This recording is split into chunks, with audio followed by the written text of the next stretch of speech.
बच्चों, पिछले वीडियो में आपने देखा आप सबने कि ऑब्जर्वर, एक बार हमने ऑब्जेक्ट को डेंसर मीडियम में रखते हुए ऑब्जर्वर को रेयरर मीडियम में रखा, जैसा कि इसमें है μ1 इज ग्रेटर देन μ2 और यहाँ है μ1 इज स्मॉलर देन μ2। यहाँ μ1 ग्रेटर है यानी कि ये डेंसर मीडियम है और ये रेयरर मीडियम है, जबकि इस डायग्राम में ये रेयरर मीडियम है और ये डेंसर मीडियम है। तो डेंसर मीडियम होने के कारण यहाँ जो इंसिडेंट रेज हैं वो नॉर्मल की ओर बेंड हो रही हैं, तो इमेज पीछे जा रहा है। और इस डायग्राम में ये डेंसर मीडियम में है, रेज डेंसर से रेयरर में जा रही हैं, तो नॉर्मल से दूर हट रही हैं, नॉर्मल से दूर हट रही हैं। जैसा कि देख सकते हो बच्चों कि angle of refraction angle of incidence से ज्यादा है, नॉर्मल से दूर हट रही हैं और इसलिए इमेज यहां बन रहा है। यानी पॉइंट ए से इमेज ऑब्जेक्ट के रिस्पेक्ट में कम दूरी पर है, जबकि यहाँ इमेज ऑब्जेक्ट के रिस्पेक्ट में पॉइंट ए से ज्यादा डिस्टेंस पर है। तो जब इससे ये क्लियर हो गया कि जब ऑब्जेक्ट डेंसर मीडियम में हो और इमेज ऑब्जेक्ट डेंसर मीडियम में हो और ऑब्जर्वर रेयरर मीडियम में हो, तो ऑब्जेक्ट का जो इमेज होता है वो थोड़ा नज़दीक दिखता है, यानी चीज़ें थोड़ी नज़दीक दिखती हैं, वास्तव में वे दूर होती हैं। जबकि अगर ऑब्जर्वर रेयरर मीडियम में हो, डेंसर मीडियम में हो और ऑब्जेक्ट रेयरर मीडियम में हो, तो जो इमेज होगा वो ऑब्जेक्ट से दूर दिखेगा, जैसा कि इसमें हो रहा है। इसका हम अपैरेंट डेप्थ, इसको हम अप्लाई कर सकते हैं अपैरेंट डेप्थ और अपैरेंट हाइट के केस में। एक बार हम जब पानी के अंदर के ऑब्जेक्ट को देखते हैं बाहर से, हवा में से, जब हम हवा में होते हैं, यानी जब हम पानी के अंदर के किसी ऑब्जेक्ट को देखते हैं तो ऑब्जेक्ट वास्तव में होता है दूर और दिखता है नज़दीक। या फिर जब हम पानी के अंदर जाकर के देखते हैं तो हमें चीज़ें नज़दीक होते हुए चीज़ें हमें दूर दिखती हैं। तो ये दो केस हम अप्लाई करेंगे और इसी पे। तो बच्चों, इस डायग्राम में देख सकते हो कि ये वाटर है, एक टैंक में वाटर रखा है और बॉटम का पॉइंट ओ यहाँ पर दिख रहा है। पॉइंट ओ से निकलने वाली रेज डाइवर्ज होते हुए रेज यहाँ पे आकर के रिफ्रैक्ट हो रही हैं। ये बाउंड्री सेपरेटिंग टू मीडिया है, यहाँ पे आकर के रिफ्रैक्ट हो रही हैं, यानी अपने पाथ से डेविएट हो रही हैं। तो ऑब्जर्वर की आंख पर जो बीम पड़ रही है, अगर ये ऑब्जर्वर पानी के सरफेस के अंदर से देखे तो ये ऑब्जेक्ट यहीं पर दिखेगा, लेकिन ऑब्जर्वर की आंख पानी के सरफेस के बाहर है, यानी कि ऑब्जर्वर के ऊपर ये वाली बीम पड़ रही है, ये फाइनल बीम है और ये ऑब्जर्वर के आंख पे पड़ रही है। तो ऑब्जर्वर को ये ऑब्जेक्ट यहाँ न दिख करके यहाँ दिखेगा, यानी ये बीम, ये जो फाइनल बीम है यहाँ से डाइवर्ज होती हुई लग रही है, तो ऑब्जर्वर को पॉइंट ओ का इमेज आई पर दिखेगा। और इसका हम एक्सप्रेशन बना सकते हैं अपैरेंट डेप्थ, यानी पॉइंट ओ हमें यहाँ दिखेगा, पॉइंट ओ के बगल वाला पॉइंट यहाँ दिखेगा, उसके बगल वाला पॉइंट यहाँ दिखेगा, ऐसे ही इस बगल का पॉइंट यहाँ दिखेगा और पूरा का पूरा बॉटम हमें थोड़ा ऊपर उठा हुआ दिखेगा, पूरा का पूरा बॉटम ऊपर उठा हुआ दिखेगा, इतना ऊपर उठा हुआ दिखेगा। यानी कि अगर डेप्थ डी है, डेप्थ वास्तव में अगर डी है तो ये अपैरेंट डेप्थ हो जाएगा, हमें उतनी डेप्थ थोड़ी सी महसूस होगी, कम रियल डेप्थ, इसे हम रियल डेप्थ कहेंगे और ये अपैरेंट डेप्थ होगा इतना डिस्टेंस। तो दोनों में रिलेशन क्या है, तो वही काम सबसे पहले हम स्नेल्स लॉ अप्लाई करेंगे इस बाउंड्री के लिए। तो ये एयर है, एयर का रिफ्रैक्टिव इंडेक्स हमने यहाँ 1 लिखा है, तो 1 sin r is equal to mu one is equal to mu sin i। तो यहां से sine R upon sine I is equal to mu, और साइन आर के जगह पर टेन आर और साइन आई के जगह पर टेन आई रखते हुए, क्यों ऐसा इसलिए क्योंकि I and R be very small, ये बहुत स्मॉल है, इसलिए साइन आर के जगह पे टेन आर रखा जा सकता है और साइन आई के जगह पर टेन आई रखा जा सकता है। तो म्यू इज इक्वल टू, यहां से इस इक्वेशन को हम फिर से लिख सकते हैं कैसे, mu is equal to tan R upon tan I. अब हम आते हैं इस डायग्राम में, ये एंगल आई है तो अल्टरनेटिव होने के कारण ये भी आई होगा, ऐसे ही ये एंगल आर है तो ये इसका वर्टिकली अपोजिट है, ये इसका वर्टिकली अपोजिट होने के कारण ये एंगल आर होगा, और ये उस वर्टिकली अपोजिट का अल्टरनेटिव है तो ये एंगल भी आर होगा, ये पॉइंट ए, ये पॉइंट बी। तो टेन आर की जगह पर टेन आर यानी A B upon A I A B upon I A, और फिर अपॉन टेन आई की जगह पर A B upon O A B upon O A. तो ये हो जाएगा ए बी कर देगा और ये हो जाएगा ओ A upon I A, O A upon I A.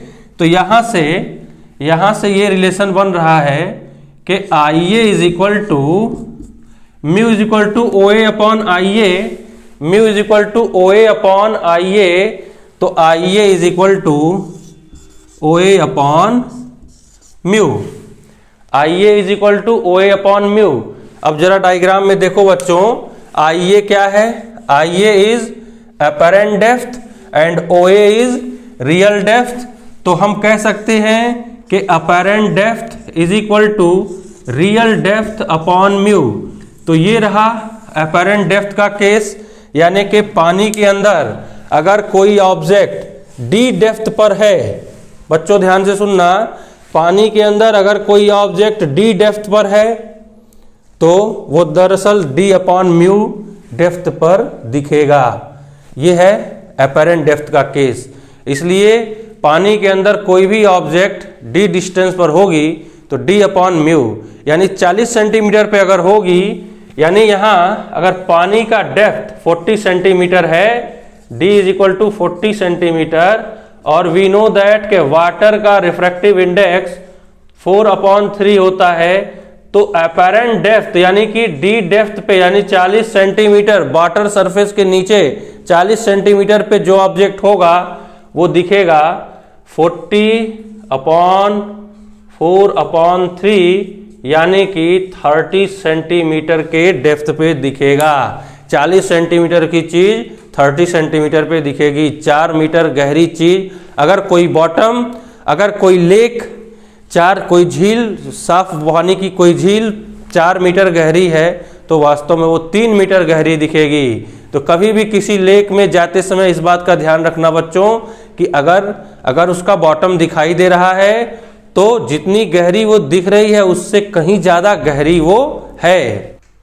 तो इस डायग्राम में बच्चों ऑब्जर्वर पानी के अंदर है, ऑब्जर्वर देखो पानी के अंदर लेटा हुआ है, ऑब्जर्वर पानी के अंदर है यानी डेंसर मीडियम में है जिसका रिफ्रैक्टिव इंडेक्स है म्यू, और ऑब्जेक्ट हवा में है जिसका रिफ्रैक्टिव इंडेक्स ये है म्यू1 का या म्यू2 का refractive index is equal to mu, और म्यू1 इज इक्वल टू 1, एयर का refractive index 1।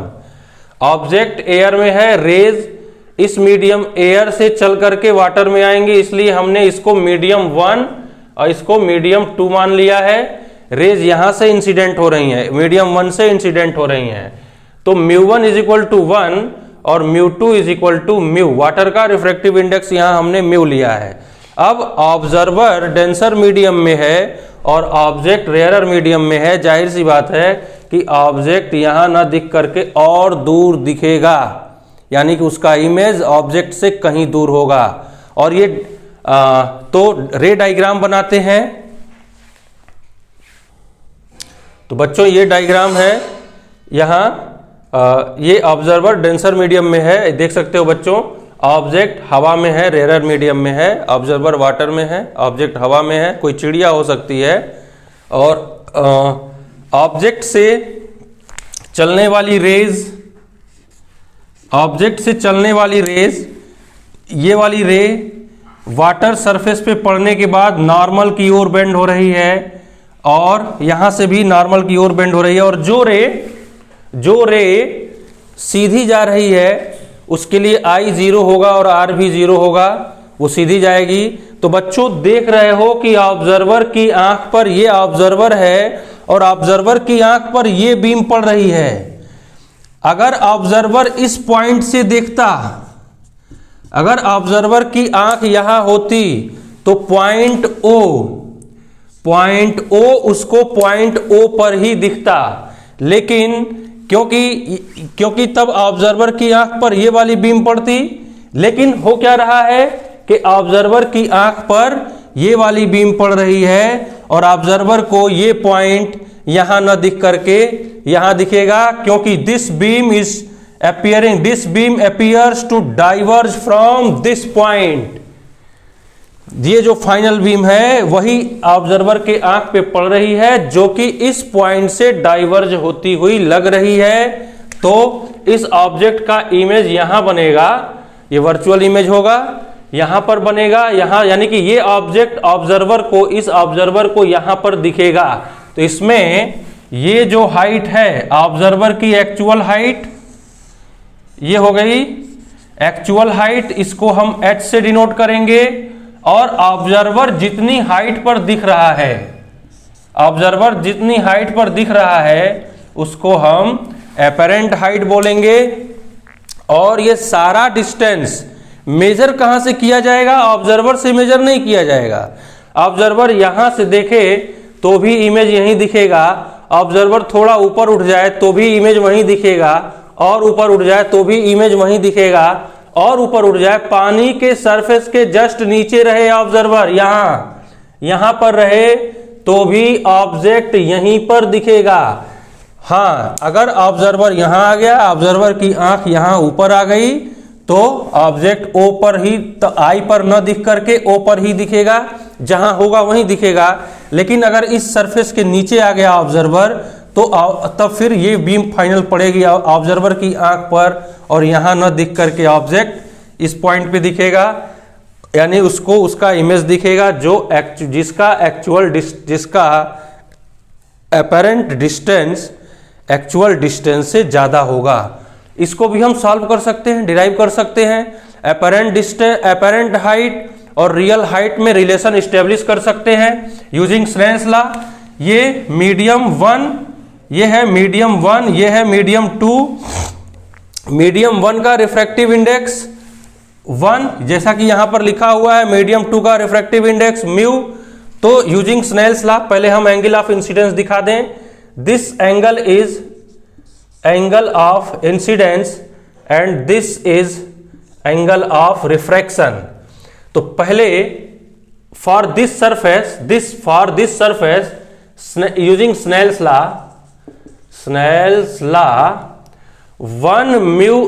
1 sine I 1 into sine I, इस मीडियम का रिफ्रैक्टिव इंडेक्स इंटू इस मीडियम के एंगल ऑफ इंसिडेंस का साइन का मल्टीप्लाई इज इक्वल टू दूसरे मीडियम का रिफ्रैक्टिव इंडेक्स यानी म्यू इंटू दूसरे मीडियम के एंगल ऑफ इंसिडेंस का sine are.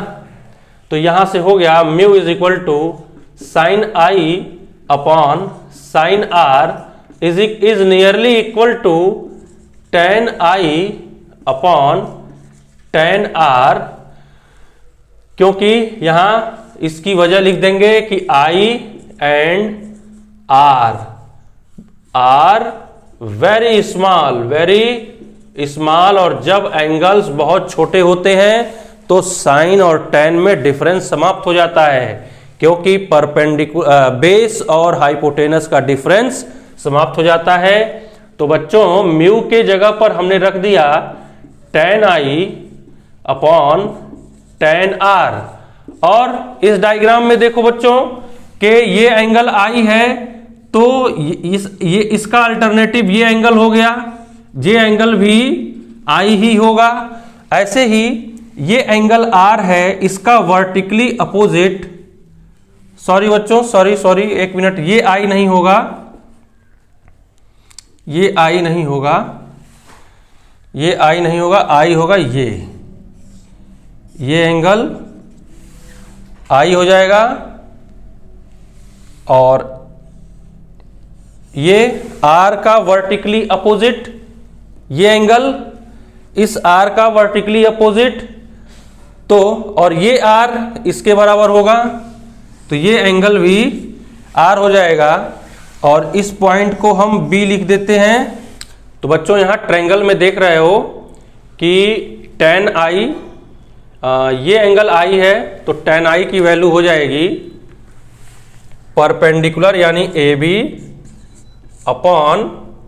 Perpendicular upon base यानी OA अपॉन tan R। तो tan R की वैल्यू हो जाएगी, ये right angle triangle BAI right angle triangle है, और tan R की वैल्यू हो जाएगी, tan R की वैल्यू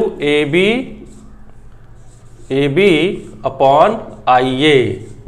तो ये हो गया mu is equal to IA upon OA। तो mu is equal to IA upon OA, और यहां से हमें मिल गया IA is equal to mu into OA। तो अब ये डेरिवेशन ये बताता है कि अगर कोई ऑब्जेक्ट पानी के वाटर के सरफेस के h हाइट पर है, वाटर के सरफेस के h हाइट पर है, और उसको पानी के अंदर से कहीं से भी देखा जा रहा है, तो h हाइट पर जो भी चीज होगी वो म्यू h हाइट पर दिखेगी, यानी h apparent is equal to mu into real height.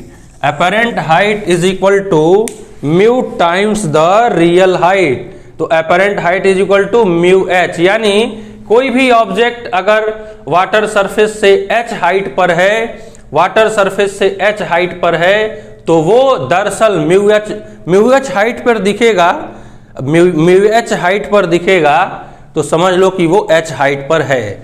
तो इस तरह से हम ये डेरिवेशन ये प्रूफ कर रहा है कि ऑब्जर्वर अगर डेंसर मीडियम में है और ऑब्जेक्ट अगर रेयरर मीडियम में है, तो ऑब्जेक्ट हमसे जितनी डिस्टेंस पे दिख रही है उससे कहीं ज्यादा डिस्टेंस पर है, सॉरी जितने डिस्टेंस पर दिख रही है, जितने डिस्टेंस पर एक्चुअल में है उससे कहीं ज्यादा डिस्टेंस पर वो दिखेगी। इसीलिए तारों की हाइट, तारों का डिस्टेंस ज्यादा दिखाई देता है, मून का भी डिस्टेंस थोड़ा सा ज्यादा दिखाई देता है। एंड मे बी कि एरोप्लेन अगर उड़ रहा हो तो ऊपर हवा रेयरर होती है, एल्टीट्यूड पर हवा एटमॉस्फेयर के ऊपरी हिस्से में हवा रेयरर होती है, निचले हिस्से में हवा डेंसर है, तो यहाँ भी थोड़ा सा रिफ्रैक्शन होगा और थोड़ा सा इफेक्ट पड़ेगा।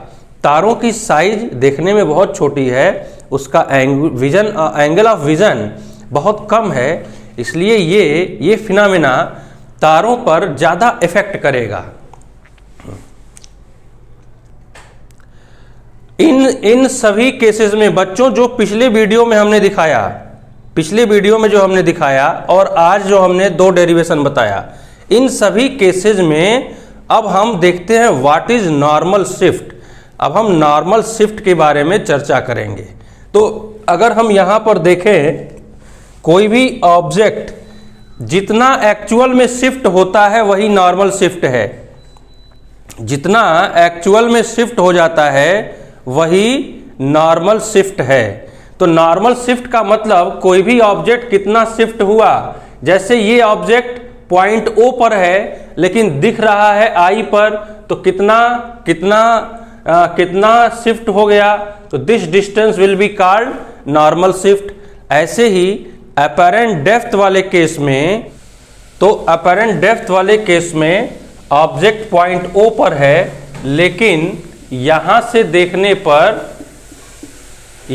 देखने पर पॉइंट O पर न दिख करके पॉइंट I पर दिख रहा है, तो ये हो गया नॉर्मल शिफ्ट। ये हो गया नॉर्मल शिफ्ट। ये एक्चुअल डेप्थ है, this is actual depth and this is apparent depth, जो कि हमने यहां दिखाया हुआ है।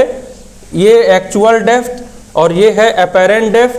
तो यहां से नॉर्मल शिफ्ट हो जाएगा, normal shift is equal to d minus apparent depth, real depth minus apparent depth. और बच्चों हम सभी जानते हैं कि अपेरेंट डेप्थ होता है d अपॉन म्यू। तो नॉर्मल शिफ्ट के लिए फॉर्मूला बन जा रहा है d 1 माइनस 1 अपॉन म्यू। तो this is normal shift in case of apparent depth. Apparent depth के केस में this is the formula for normal shift. और अपेरेंट हाइट के केस में ये रहा diagram, this is apparent height, ये बड़ा वाला apparent height and this is real height. तो हमें क्या करना होगा, अपेरेंट हाइट में से रियल हाइट को सब्ट्रैक्ट करना होगा, तब ये जो निकलेगा ये हो जाएगा नॉर्मल शिफ्ट। और तो अपेरेंट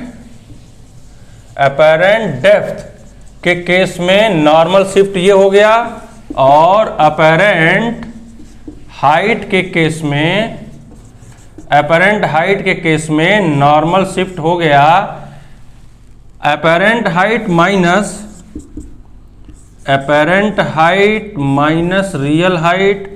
तो नॉर्मल शिफ्ट हो गया म्यू h माइनस h, और नॉर्मल शिफ्ट हो जाएगा h कॉमन म्यू माइनस 1।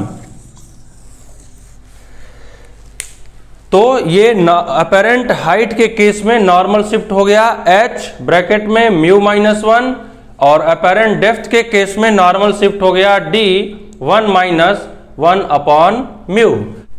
बच्चों ये रहा लेक्चर 3 का पार्ट 2, और अभी लेक्चर 3 का पार्ट 3 बाकी है, जो देखना मत भूलना पार्ट 3, क्योंकि उसमें हम एक नई चीज बताएंगे, प्रिंसिपल ऑफ रिवर्सिबिलिटी। पहले तो हम प्रिंसिपल ऑफ रिवर्सिबिलिटी बताएंगे, और प्रिंसिपल ऑफ रिवर्सिबिलिटी का एप्लीकेशन सिखाएंगे बच्चों, जो कहीं नहीं मिलेगा, जो सिर्फ हम बताएंगे। चल झूठा।